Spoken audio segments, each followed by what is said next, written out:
अगर जिला में कलेक्टर यानी आईएएस ऑफिसर के होते हुए पंचायत से लेकर जिला के सरकारी कार्यालय तक भ्रष्टाचार चरम पे हो और पुलिस अधीक्षक यानी आईपीएस ऑफिसर के होते हुए गांव से लेकर शहर तक अपराधियों का बोलबाला हो, तो ऐसे में इन ऑफिसरों को नौकरी में रहने का कोई अधिकार नहीं है।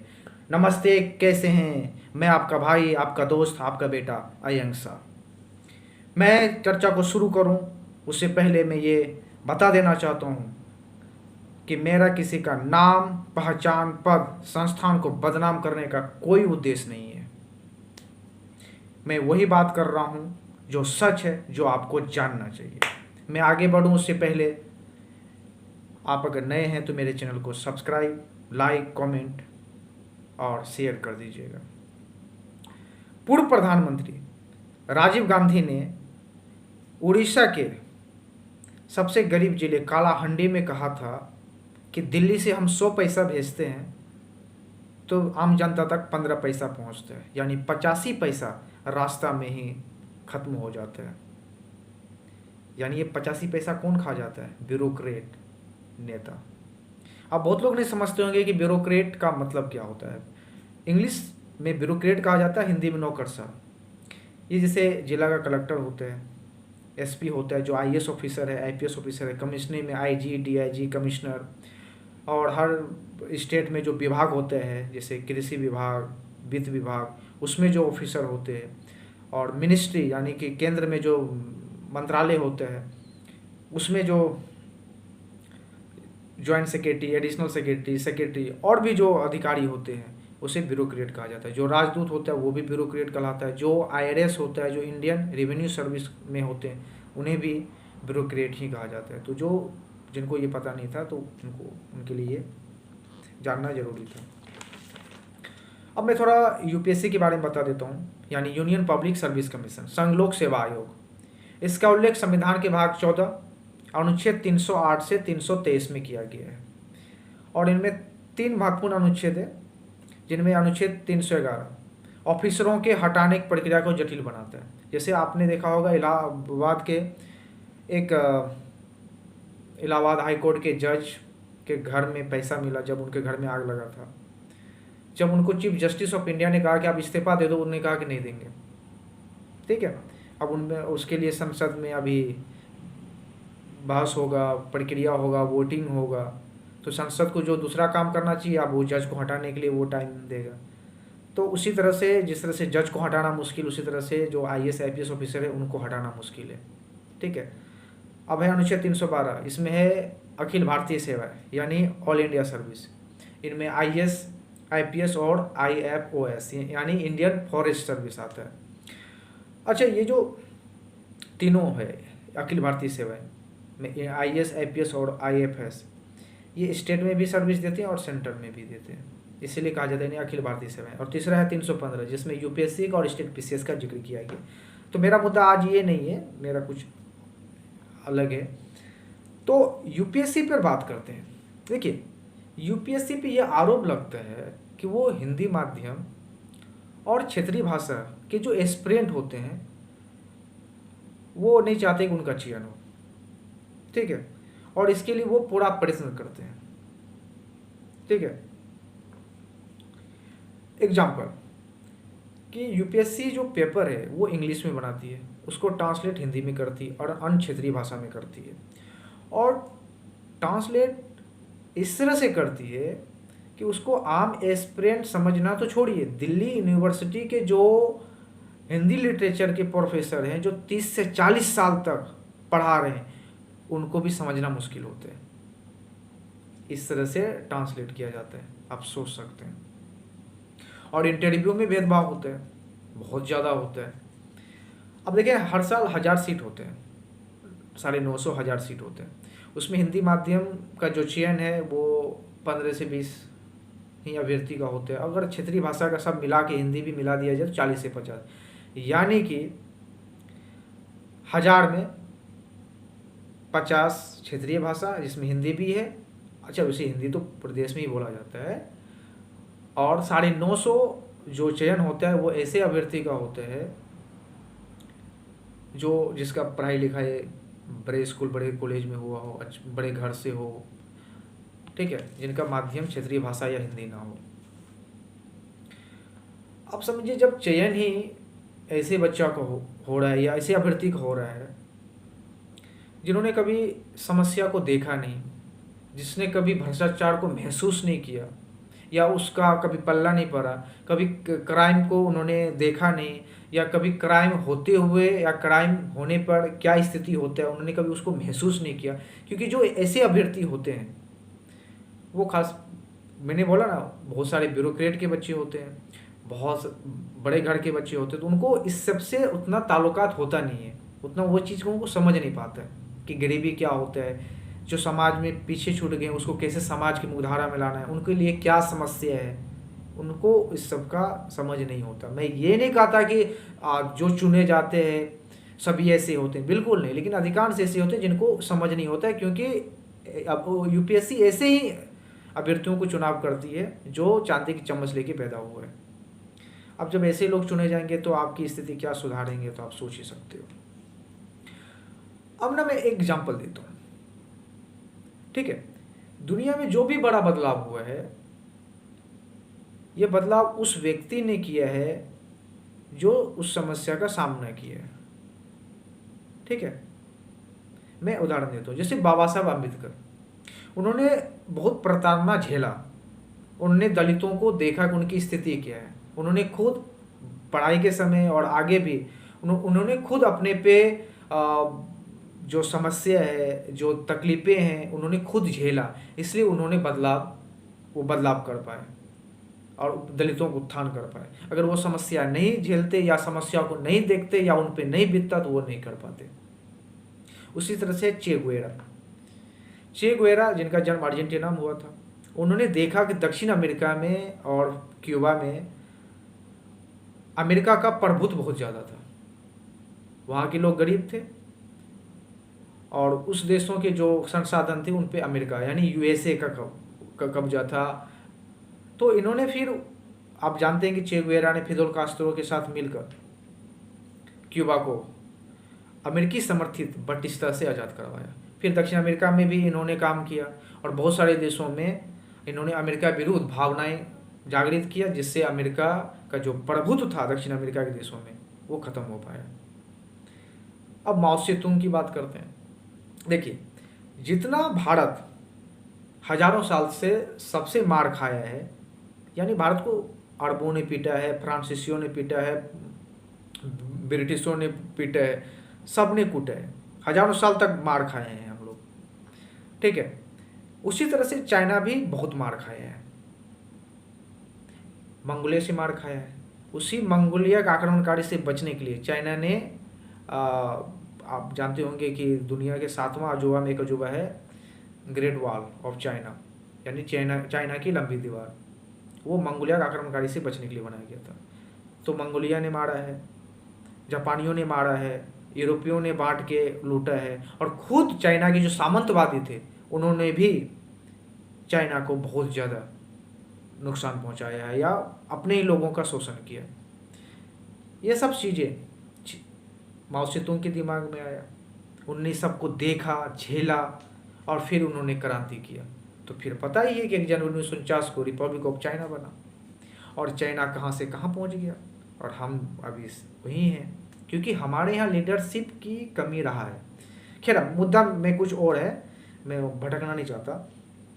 उसी तरह से भगत सिंह ने देखा कि अंग्रेज़ों ने भारत में कितना ज़्यादा उनकी क्रूर शासन है, लोग परेशान हैं, वो बाहर से आके भारत को लूट रहे हैं, तब उन्होंने विद्रोह किया ना।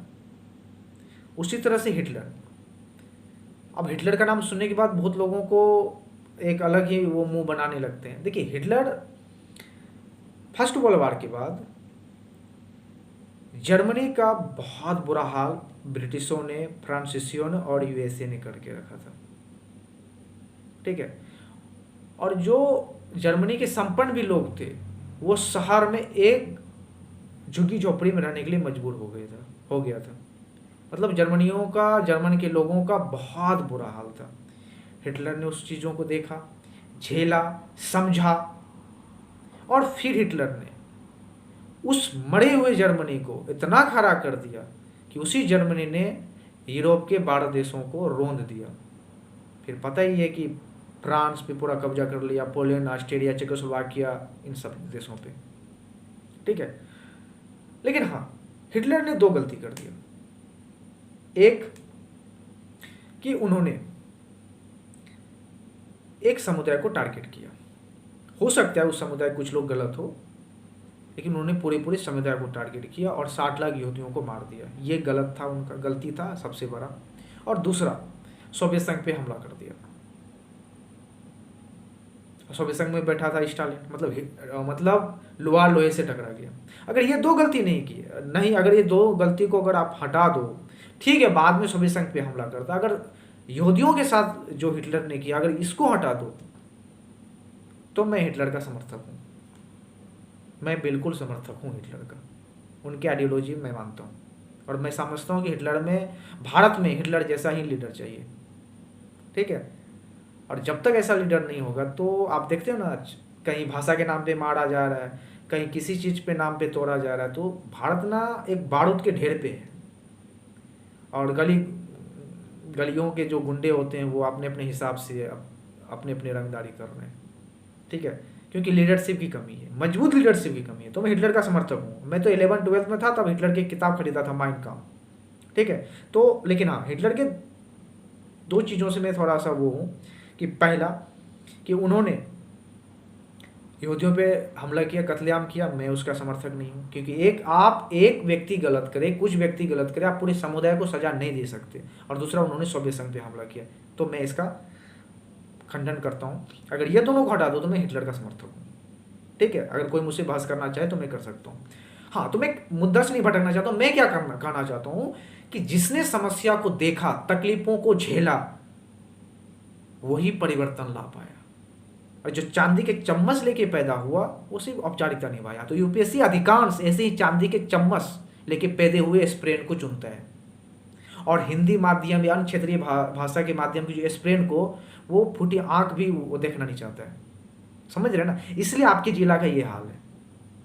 ठीक है, इतना भ्रष्टाचार या अपराधी चरम पे इसलिए क्योंकि अधिकांश ऐसे लोग चुनता है यूपीएससी, जो खुद अपने आप में बस टाइम पास है।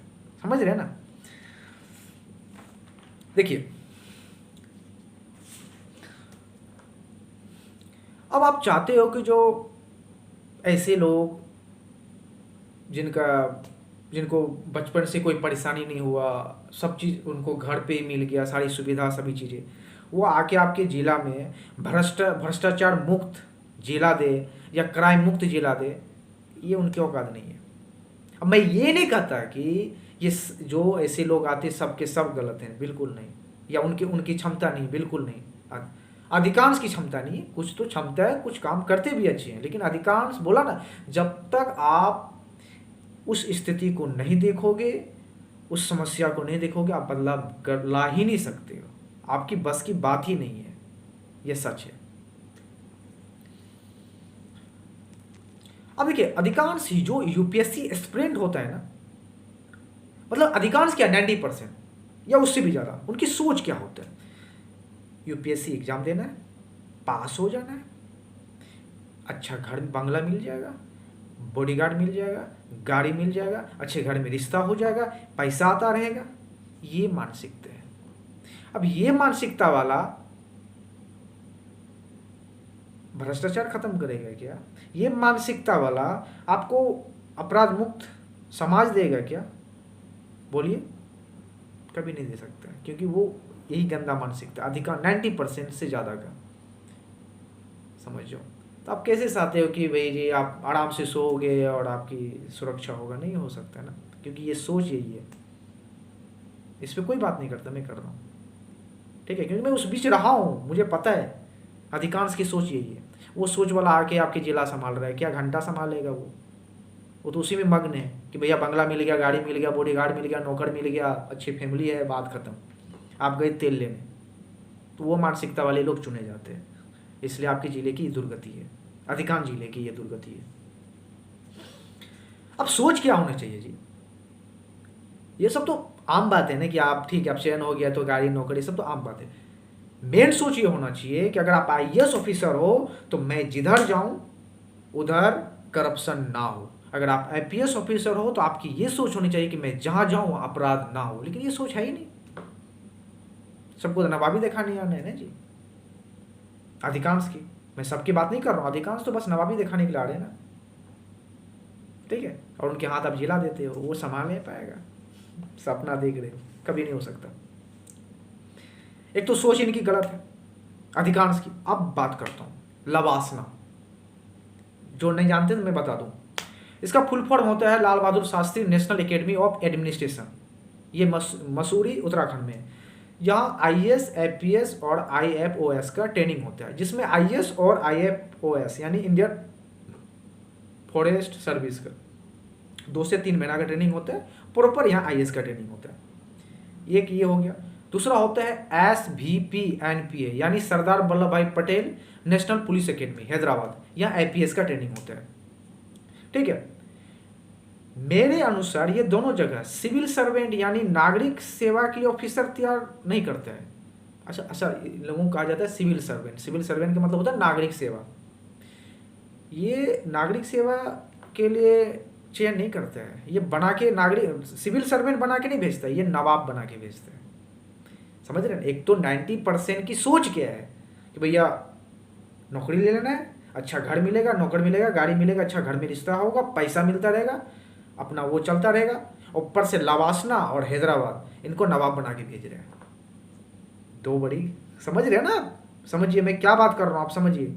एक तो सोच इनकी गलत है, और दूसरा ये दोनों संस्थान जिसकी जिम्मेवारी है कि आप सिविल सर्वेंट बना के भेजो, नौकर बना के भेजो, वो मालिक बना के भेज रहे हैं, ठीक है। अब देखो,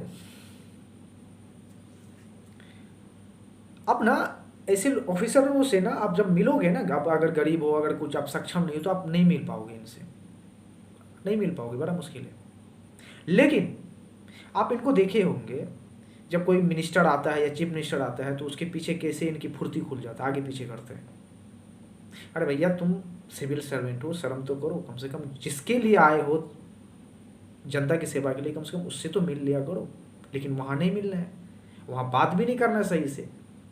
और जब कोई नेता आते तो फिर देखिए इनकी फुर्ती, ठीक है। अब देखिए मैं रिलेट कर रहा हूँ। एक तो इनकी 90% की सोच क्या है, नवाबी करने जाना है। लवासना और SVPN का सोच क्या है, वो नवाब बना के भेजते हैं। मैं नहीं कहता हूँ कि सभी नवाब बन के आते हैं, बहुत अच्छे भी हैं, मैं इस बात से वो नहीं करता।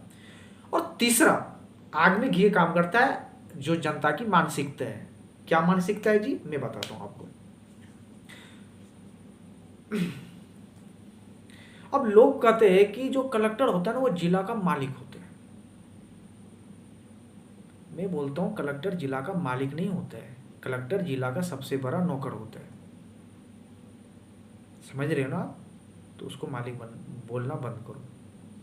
उसके बाद क्या बोलते हैं जी, SP जो होता है ना, पुलिस अधीक्षक, ये पुलिस का मालिक होता है। मैं बोलता हूँ ये पुलिस का मालिक नहीं होता है, पुलिस का लीड करता है, और ये जिले का सबसे बड़ा रक्षक होता है। आप कह सकते हो चौकीदार होते हैं, सीधी सी बात है। अब जनता से मेरा ये कहना है भैया, एक तो इनकी सोच ये है, ट्रेनिंग उनको ऐसे दे के भेजा है, ऊपर से आप मालिक कहोगे, तो ये आपके सिर पे चढ़ेगा कि नहीं चढ़ेगा? मतलब आप नौकर को मालिक बनाओगे तो वो आपके सिर पे चढ़ेगा, तो चढ़ेगा तो आपकी दुर्गति क्या होगा देख ही रहे हो, ठीक है ना। तो ये सब फालतू की बकवास करना बंद करो। फिर लोग बोलते हैं अरे भैया कलेक्टर के बिना जिला में एक पत्ता भी नहीं हिलता। मेरा कहना है कि अगर इतना ही रुतबा दिखाना है तो भ्रष्टाचार मिटाओ, सड़क, बिजली, स्वास्थ्य, शिक्षा, बदहाली जो है इसको खत्म करो, अगर रुतबा ही दिखाना है। अच्छा, ये सब शब्द ना, ये अंग्रेजों का दिया हुआ शब्द है।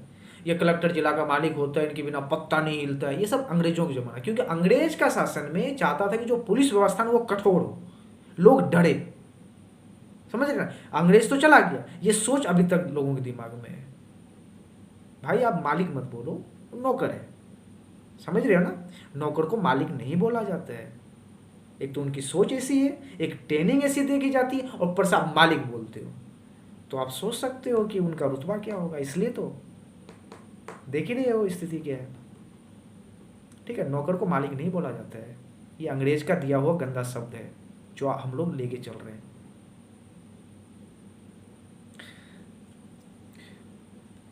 फिर लोग बोलते हैं भाई ये बहुत पढ़े लिखे होते हैं।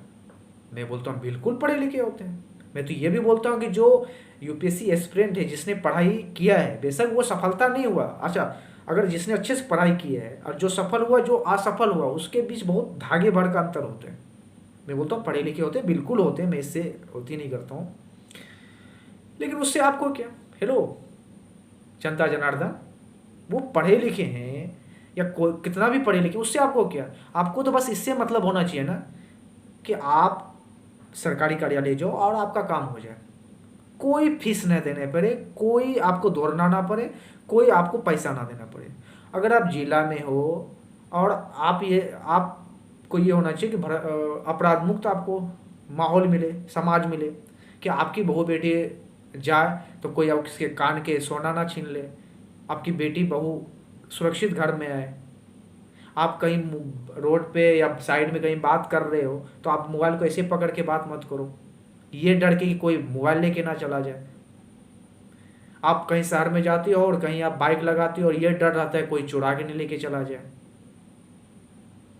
आपको इससे मतलब होना चाहिए ना, वो क्या पढ़ा लिखा है नहीं, उससे क्या मतलब आपको, हेलो, इससे क्या मतलब आपको। हाँ? जानते हो ये सब चीजें जब बोलते हो ना तो ऐसे लोगों का दिमाग और वो बन जाता है कि जो है अपन है, और जब अपन वाला स्वभाव आ जाता है तो फिर क्या काम करेगा।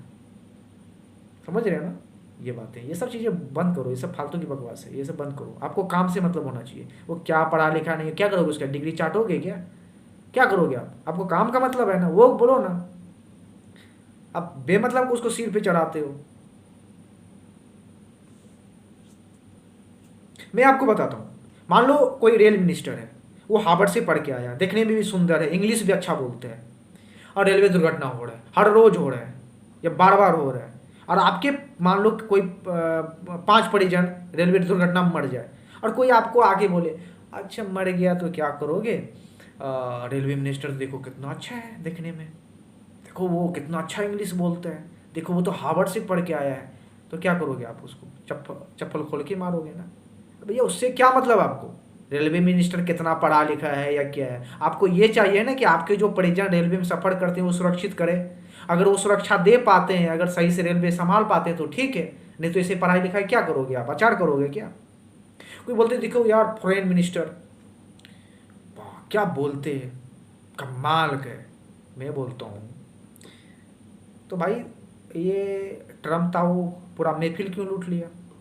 हम अरब कंट्री में हमारा जो विदेश नीति है वो हम क्यों फेल हो रहे हैं, रसिया इतना करीबी था, इतना दूर कैसे जा रहा है। क्या करोगे आप, सिर्फ इससे ही पेट भर जाएगा कि वाह बोलता बहुत अच्छा है। ये सब चीज़ें निकालो यार, मतलब काम से मतलब रखो ना, सीधा सीधा ही सरकार हो या कोई भी हो, अगर वो काम सही से करे तो आप उनका साथ दो, काम नहीं करे तो बात खत्म।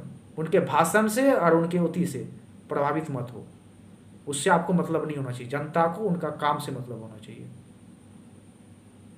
समझ रहे हैं ना। तो मैं यही बात कर रहा हूं ना कि आप ना मतलब जो नौकर होते हैं उसको आप कह रहे हैं कि वो मालिक होते हैं, तो उसका सिर एक तो आकाश में वो चला जाएगा, तो फिर आपको समझेगा क्या, नहीं समझेगा, वही स्थिति है।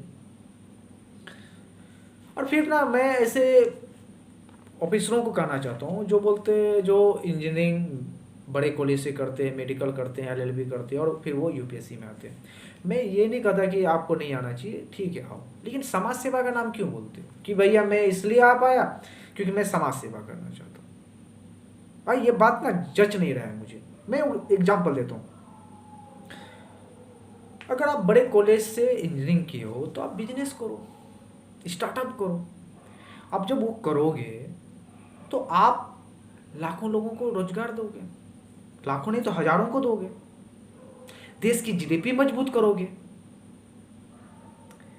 आप गरीबों के लिए काम कर पाओगे, जो समाज में पिछड़े उनके लिए घर बिजली सारी सुविधा दे पाओगे, स्कूल नहीं तो स्कूल दे पाओगे, बहुत बच्चों का फीस आप उठा सकते हो।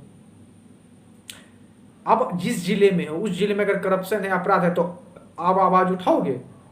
अब बड़े बिजनेसमैन हो तो लोग आप सरकार आपकी बात मानेगी। ठीक है, लेकिन नहीं, आप तो एक तो सीट खा गए इंजीनियरिंग कॉलेज का, मेडिकल कॉलेज का, उसका क्या फ़ायदा मिलेगा जी? यूपीएससी में कोई फ़ायदा नहीं मिलता है। कोई कितना भी बकचोदी कर ले, फ़ायदा नहीं मिलता है। ठीक है, उसका कोई फ़ायदा मिलता नहीं है। आप तो आ गए। उसके बाद आप क्या बोलते हैं ना, आप, मुझे लगता है, मैं ये नहीं कहता हूँ कि सभी ऐसे ही लोग हैं, बहुत अच्छे भी हैं जो इंजीनियरिंग मेडिकल करके आते हैं और काम करते हैं। मैं उसकी बात कर रहा हूँ जो सिर्फ इस लालच में आते हैं कि भैया यूपीएससी इसलिए कर लेते हैं ताकि ये सुरक्षित नौकरी है, क्योंकि इंजीनियरिंग किए हैं, अपना खुद का बिजनेस करेंगे, किसी कंपनी में करेंगे, तो भैया हमें तो मेहनत करना पड़ेगा, वहाँ काम नहीं करेंगे तो हमें निकाल देगा, या हम अपनी स्टार्टअप करेंगे, मेहनत नहीं करेंगे तो हम मार्केट से बाहर हो जाएंगे।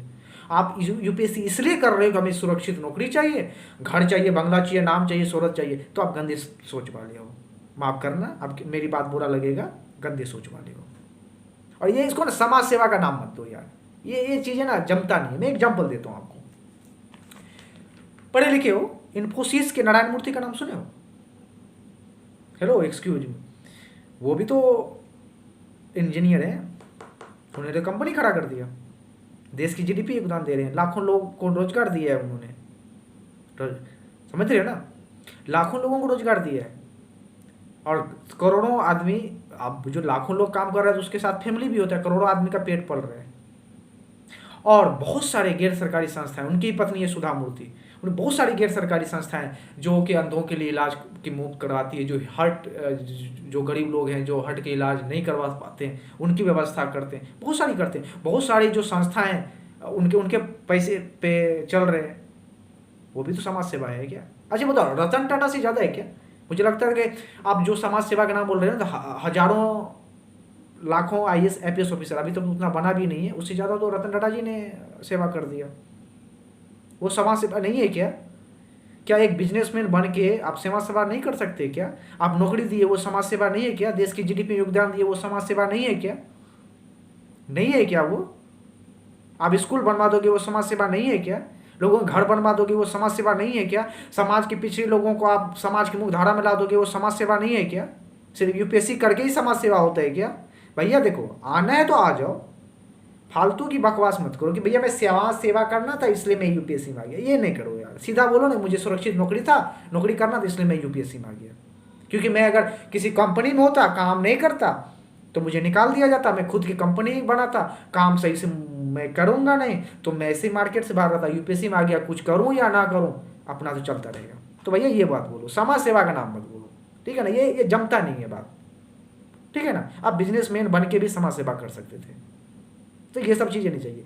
देखो, देश में ना इज्जत उसका होना चाहिए, नौकरी देने वाला का इज्जत होना चाहिए, सुरक्षित नौकरी पाने वाला की इज्जत नहीं होना चाहिए। That's all. समझ रहे हो ना आप? अब देखो, अभी जो ट्रम्प चाचा है, इसकी जो दादागिरी दुनिया में चल रही है, क्यों चल रही है? या किसी देश पे ये क्या परमाणु बम फेंकते हैं क्या? हेलो, एक्सक्यूज मी, परमाणु बम फेंकते हैं क्या? रॉकेट से मारते हैं क्या? क्या कर रहे हैं? टेरिफ लगा रहे हैं। हेलो, टेरिफ लगा रहे हैं, दूसरे देश की इकोनॉमी ख़त्म कर रहे हैं, इसलिए बड़े बड़े देशों की होश गुम हो जाता है। समझ रहे हो ना? समझ रहे हो ना? तो इसलिए इस बात को समझो, सबसे मजबूत होती है इकोनॉमी किसी भी देश के लिए, और जो इकोनॉमी मजबूत कर रहा है ना, वो भी समाज सेवा कर रहा है। और इसलिए ये समाज सेवा का नाम मत बोलो, जो बिजनेसमैन है वो समाज सेवा ही कर रहा है। और मैं फिर बोलता हूँ, देश में नौकरी देने वाला का इज्जत होना चाहिए, सुरक्षित नौकरी पाने वाला का नहीं। मैं रहूँ या कोई भी रहे, बात खत्म। अगर कोई स्टेट, अगर उस स्टेट का कोई विद्यार्थी टॉप हो जाए, तो उसके लिए कालीन मत बिछाओ। अगर कोई स्टार्टअप किया है और उसने 10 ही लोगों को नौकरी दिया है, उसके लिए करो, ठीक है ना? क्योंकि एक तो नौकरी दिया है, 10 का घर चल रहा है, 10 के साथ साथ 100 का घर चल रहा है, 100 का पेट भर रहा है, और देश की जीडीपी में योगदान दे रहे हैं। तो भैया प्लीज़, ये ना, आप आते हो आओ, मना नहीं है किसी के लिए, आओ, लेकिन समाज सेवा का नाम मत बोलो यार, अच्छा नहीं लगता है यार, ठीक है? नहीं तो हम मुझसे संपर्क करो, मैं आपसे डिबेट करेगा। ये समाज सेवा का नाम नहीं बोलने का, ये सब चीज़ें जमता नहीं है। और फिर अगर आ भी गए हो ना, तो आ गए ना, तो दिमाग में ना वो वाले सोच हटा दो। डिपार्टमेंट में सामंजस्य बैठाओ। ये नहीं कि मैं यूपीएससी करके आया है, तू तो स्टेट पीसीएस वाला है, तू तो दरोगा है। और जब इस तरह की चीज़ें रहोगे, एक दूसरे से बढ़ के रहोगे, एक दूसरे का इज्जत नहीं करोगे, तो आपके लड़ाई में या आपके दादागिरी के चक्कर में आम जनता का नुकसान होता है। आप कोई भी हो, मैटर नहीं करता है, सही से काम करो। मेरा ये मानना ऐसा है। और सरकार को मेरा किया सलाह है। पहली बात तो भाई, लाइट चला गया। पहली बात कि जो ऑफिसर सही से काम ना करे उन्हें हटाओ, उनके लिए कोई जगह नहीं होनी चाहिए, उनके बर्खास्त कर दो। मैं सस्पेंड पे विश्वास नहीं करता, मैं लाइन हाजिर पे बर्दाश्त नहीं करता। मैं ये भी नहीं सोचता हूँ कि वो किसी और डिपार्टमेंट में उनको भेज दो। जहाँ भी जाओगे ऐसे लोग काम नहीं करने वाले, तो वो नहीं काम करेंगे। सीधी सी बात है, उनको बर्खास्त करो, निकाल दो, ठीक है। और निष्कर्ष ये है कि सबकी औकात अजीत डोभाल, टीएन शेषन और यूपी के पूर्व डीजीपी प्रशांत कुमार जैसे नहीं होते। सब इनके जैसा बन भी नहीं सकते हैं। अधिकांश तो खुद डिपार्टमेंट पे बोझ है, ठीक है। एक बात याद रखो, दुनिया ना आपके काम को याद रखेगा। समझ रहे ना? मेरा तो फेस नजर आ रहा है ना, आवाज तो सुन रहे हैं ना? सुनिए, दुनिया काम को इज्जत करता है, पद को नहीं करता है। समझ रहे हैं ना? मैं एक उदाहरण देता हूं आपको। सरदार वल्लभ भाई पटेल, ये देश के गृह मंत्री। क्या इसलिए नाम कर हम लोग नाम लेते हैं क्या? बिल्कुल नहीं, बिल्कुल नहीं। इसलिए लेते हैं कि उन्होंने 563 रियासतों को एक किया था। अगर मैं बिहार से दिल्ली जाता, अगर वो नहीं होते या उसने वो काम नहीं कर पाते, तो मुझे कई देशों से वीजा लेके जाना होता। तो उन्होंने वो काम किया है, इसलिए उनका नाम है। मैं अभी बहुत सारे मिनिस्टर का नाम बोलूंगा, आप बता भी नहीं पाओगे। ऐसे बहुत सारे गृह मंत्री हुए हैं, ऐसे भी देश में गृह मंत्री हुए हैं जिन्होंने अपनी बेटी को छुड़ाने के लिए, अपने बेटी को छुड़ाने के लिए कश्मीर को आग में धकेल दिया। नाम नहीं बोलूंगा, ठीक है ना? तो दुनिया ना सीधी सी भैया पद को याद नहीं रखता है, काम को याद रखता है। अच्छा बताओ, मैं भगत सिंह का, सरदार पटेल का या सुभाष चंद्र बोस का नाम लेता हूँ, क्यों? मेरा रिश्तेदार है क्या? मेरे परिवार का है क्या? बिल्कुल नहीं। इसलिए नाम लेता हूँ, और उनको अगर कोई कुछ बोले, मैं लड़ने के लिए तैयार हो जाता हूँ, क्योंकि उन्होंने अच्छा काम किया। अगर आप अच्छा काम कर गए, अच्छा नेक काम कर गए, दुनिया आपको याद रखेगा। नहीं तो सबको बुढ़ापे में घसीट के मरना ही है, मर जाओगे कोई नहीं पूछेगा। तो इसलिए मेरा मानना ये है, ये ख्वाब में मत रो। देखो ये कुर्सी है ना, ये जो कुर्सी है ना, ये कलेक्टर का हो, एसपी का हो, चीफ मिनिस्टर का हो या प्राइम मिनिस्टर का हो, ये मैटर नहीं करता है कि आप कितने दिन कुर्सी पर है। ये मैटर करता है कि आपने काम क्या किया, और असल में काम ही मायने रखता है। अगर आप सही से काम कर गए तो दुनिया याद रखेगा, नहीं तो कोई याद रखने वाला नहीं। खुद आपके बच्चे याद नहीं रखेंगे। जिस समय भगत सिंह अंग्रेजों के विरुद्ध लड़ रहे थे, क्या उस समय मेरे गांव में कोई व्यक्ति नहीं था क्या? क्या उस समय मेरे भी तो फैमिली में कोई मेंबर, मेरे पूर्वजों में कोई तो था, वो लड़े क्या? नहीं लड़े, तो उनका नाम नहीं पता। मुझे भी नहीं, अपने 3-4 पीढ़ी पहले का नाम पता नहीं है। तो जो सही काम करेगा उसका नाम होगा, जो औपचारिकता निभाएगा वो घसीट के मर जाएगा, उसका कोई नाम लेने वाला नहीं है। समझ रहे हैं ना? इसलिए मेरे बात को बस इतना सी बात है कि आप कुछ भी हो, मैटर नहीं करते हैं। ये जो पृथ्वी है ना, आप कितना साल रहोगे? 70, 80, 90 साल रहोगे। किराए का घर है, फिर उसके बाद यहाँ से निकलना ही है, यहाँ से जाना ही है, ठीक है ना? तो कुछ ऐसा काम करके जाइए ताकि आपके जीवित और मरने के बाद भी दुनिया आपको याद रखे। सिर्फ औपचारिकता निभाओगे तो घसीट के मर जाओगे, कोई नहीं पूछेगा। थोड़ी मेरी तीखी जुबान है, लेकिन सच बोल रहा हूँ। आप टीचर हो, ऑफिसर हो, मिनिस्टर हो, विधायक हो, सांसद हो, कोई भी हो, मैटर नहीं करता, सिर्फ काम मैटर करता है। अगर आप अच्छा काम करोगे दुनिया याद रखेगा, नहीं तो कोई नहीं याद रखने वाला। जहाँ तक आप जिस खेत में मरने के बाद आपको जलाएगा या दफनाएगा, आपकी अगली पीढ़ी ही उस खेत को जोत कर वहाँ पे फसल लगा देगा। समझ रहे हैं ना? क्योंकि आपकी इज्जत आपकी फैमिली नहीं बचा सकता, दुनिया बचा सकता है। तो इसलिए काम ऐसा करो कि दुनिया याद रखे। औपचारिकता निभाओगे कोई मैटर नहीं करेगा। समझ में आया ना?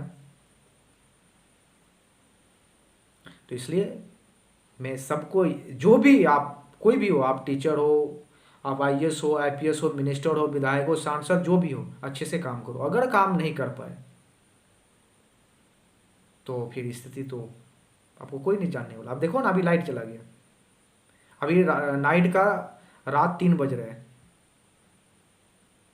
लाइट जाती है आती है। क्या है भाई, हम पैसा भी दे रहे हैं, लाइट भी जा रही है, क्या कहें।